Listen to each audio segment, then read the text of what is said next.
Okay. Hey everybody. Okay, so this is a video that I have put off making for quite some time, and I'm just gonna do it. I'm here. I've got my setup.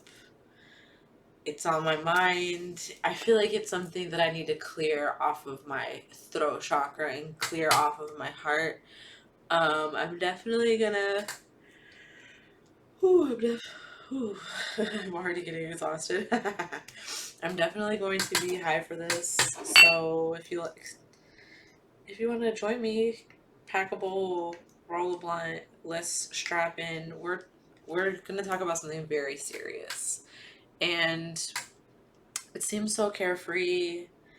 No, van life is a humanitarian crisis because essentially, is it really van life or is it capitalist fatigue? Is it really van life or is it refugee trauma? Is it really van life or is it concern for one's personal safety as the society as we know it here crumbles? Um,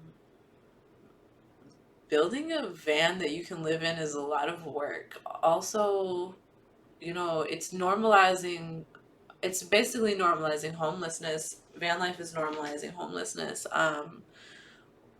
People have already been living out of their vans and out of their cars for a really long time. Like, that meme that they have that's like talking about back when it wasn't cool to live in a van down by the river, like the Chris Farley sketch.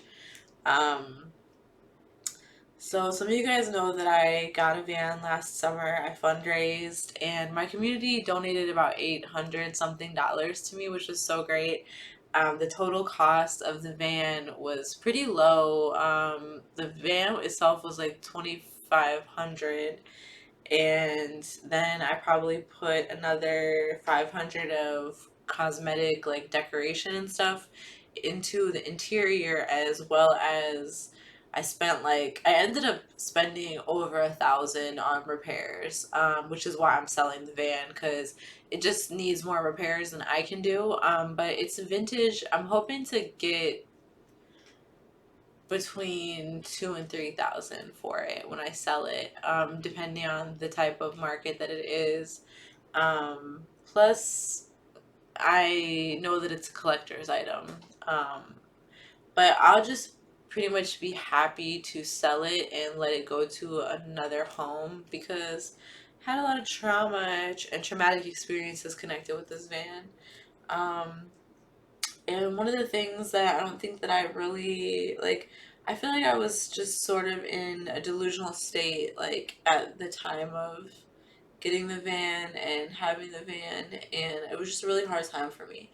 I'm really glad that I did it. I'm glad that everything happened. The healing that it came through that experience was immense, and things that it brought my attention to were really important. Refugee trauma. Whew, how hard it is to take care of a pet on the road, let alone a child or multiple children on the road.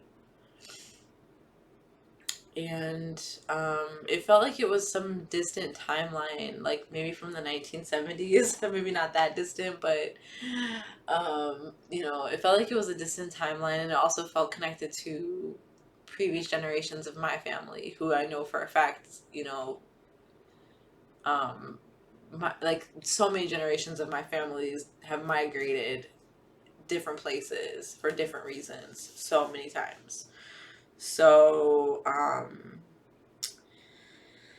it was a really hard experience because after I got the van, I was thinking, I really need a place too. I don't want to just live in the van. But I was so depressed that summer that I really couldn't like get things together for myself. Like I was living in one place, and when that sublet ended, I had decided to just move into the van. I think that it really showed me how much support I needed and how much support I didn't have.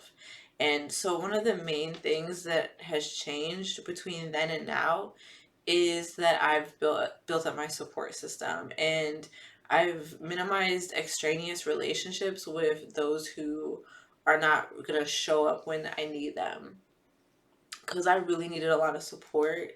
And um you know, I saw where I didn't get it, and then I also saw where I was the problem. I was just focusing on negativity, and I couldn't move past things that had happened in the past. So yeah, like, would I ever do van life again? Probably not, unless it was like a custom sprinter that was basically like a luxury tour bus. I'm just not trying to be that much of a builder. Although it's like something I can do, it's not something that I want to do. I'd rather somebody else do it. So I think that for me, what I realized after going on the road is that I need a place. Like, I need to be at home. And it makes so much sense when I look at my astrology chart, because my south node is in Sagittarius and my north node is in Gemini. So south node is pretty much what you're used to in your past lives and what you're traveling away from in this lifetime. And in the case of Sagittarius, that's like travel, quick trips, nomadism, um like thinking you're right about everything also.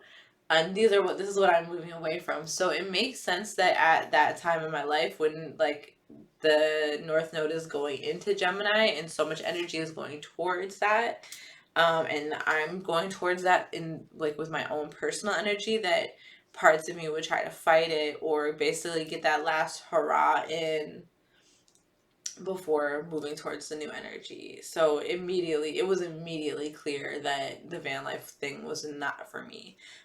So it's good to be able to update you guys on this now.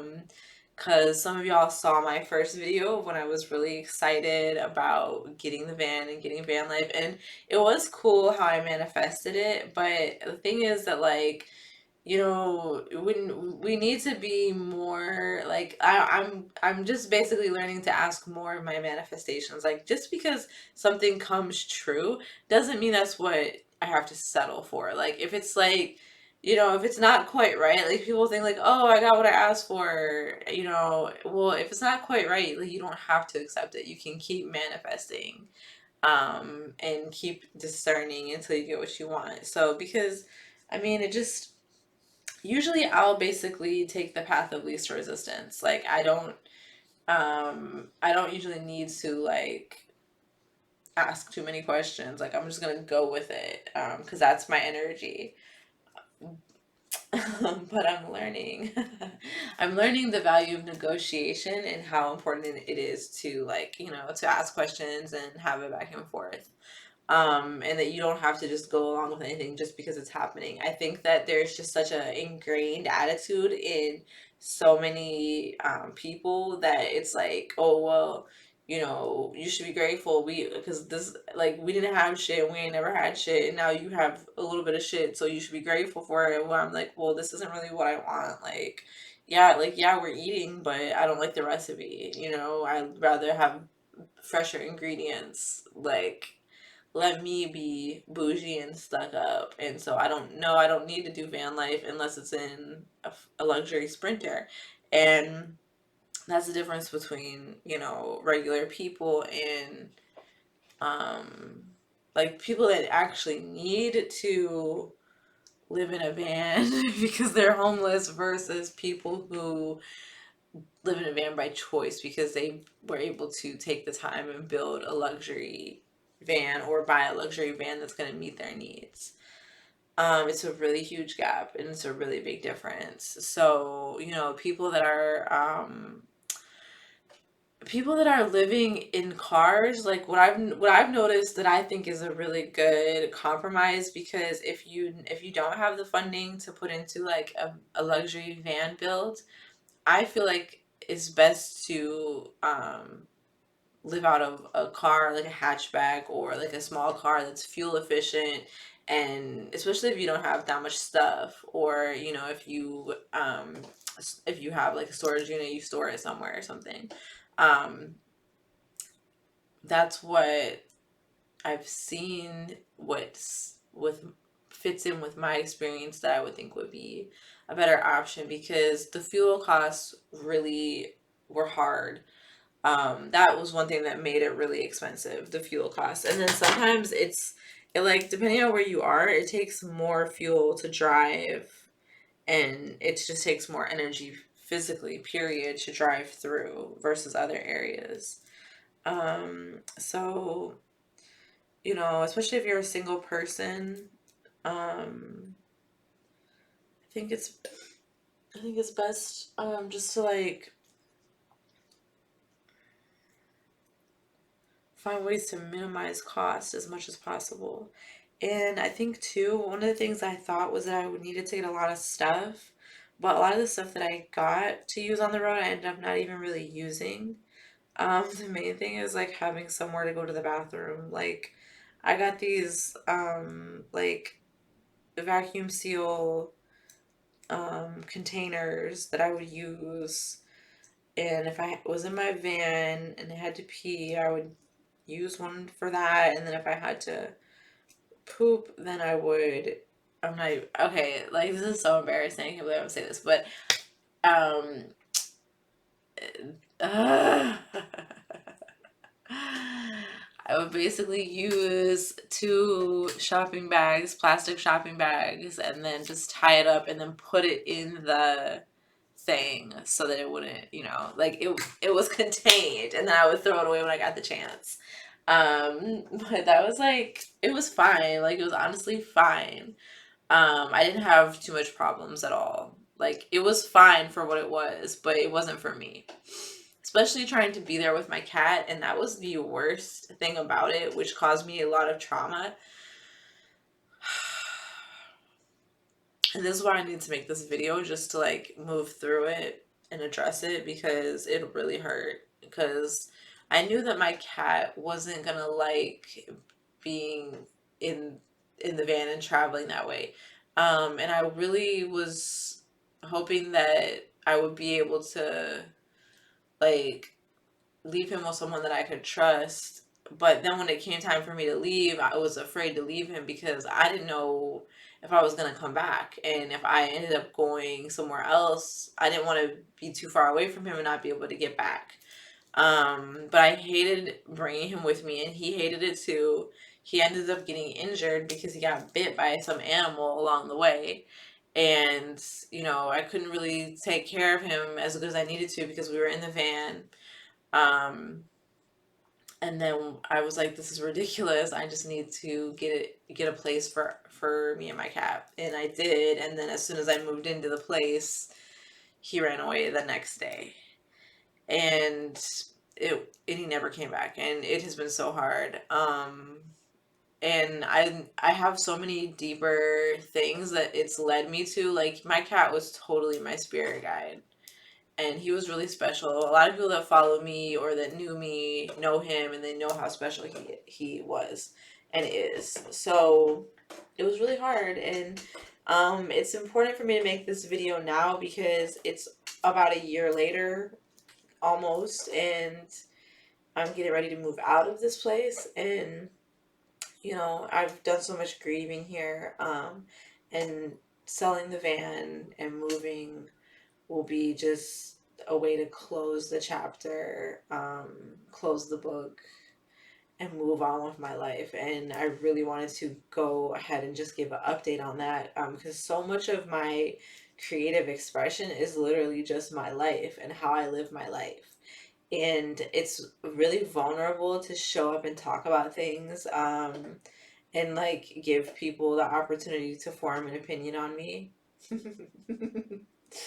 But I love it at the same time. There's all the things that go with it. Like, fine, like, people can say whatever they need to say about me, how they feel about me, or how they feel about what I've said or who I am. But I would rather expose myself to other people's hatred, animosity, judgment, or whatever, to give myself the opportunity to really be seen and be loved and be accepted, for who I am, and supported for who I am. And that gives me the opportunity to love and accept myself for who I am too, because I'm showing up, I'm in my purpose, I'm doing things I like to do, and I'm making myself visible I'm important. Like, it's not just me, you know, I'm representing a lot of people that don't ever get seen and heard.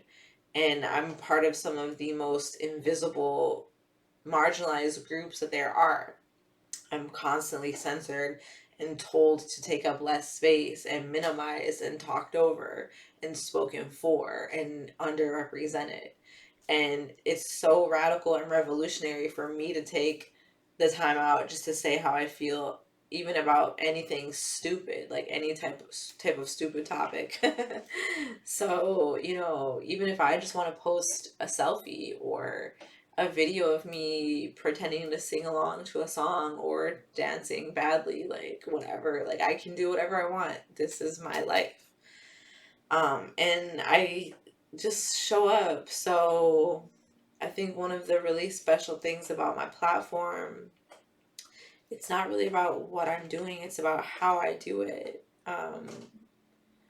And I do it in a way that's just like I'm just me. And I feel like a lot of people don't really get it, and they haven't gotten it because it's not for them.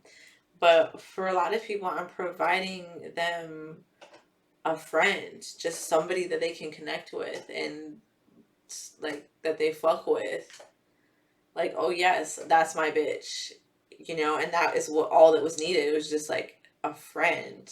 And I can't be friends with every single person that I want to be friends with, but I can be myself online and let you connect with that and give you like some enjoyment, some happiness, feeling things that I'm feeling, letting you express yourself through what I'm expressing. Like, this is a beautiful thing. It's a symbiotic relationship, it's reciprocity. I get random tips um, in my Venmo and Cash App of people that appreciate my messages and just appreciate me for being me all the time. So I'm literally like showered in love and compliments just from me showing up. And that does entail me having to be vulnerable sometimes or show things that I don't want to show or be seen in a light that I don't want. And I have to do extra protections and cleansing and just like, you know, let myself be comfortable and supported and give myself space to unplug and, you know, all these things. Like, connect with people who know me. Don't let the judgment or the compliments go to my head. And um, you know, share my L's as well as my wins. So I just wanted to share that with you guys, and I hope it helps somebody. And if you can relate, leave a comment, let me know. Just stay tuned, subscribe, like, comment, share, say mashallah. And thank you for tuning in. I appreciate you for being here. I would love to hear your van life experiences, what you feel about it. I really want to explore this concept more, of this topic of van life as a response to societal decline, persecution, refugee trauma, and PTSD, like the flight response, all these things. I think it's really relevant to just talk about it in a trauma informed sense and break down like the classism and the capitalism behind it. It's like, you know, we think like, okay, if I prepare, then this is gonna make me feel more secure and in control. But is this just another, like, you know, way capitalism tries to put a band-aid on its gaping wounds? So let's keep the conversation going. I want to hear what you guys think. Okay, peace healers. Masalama.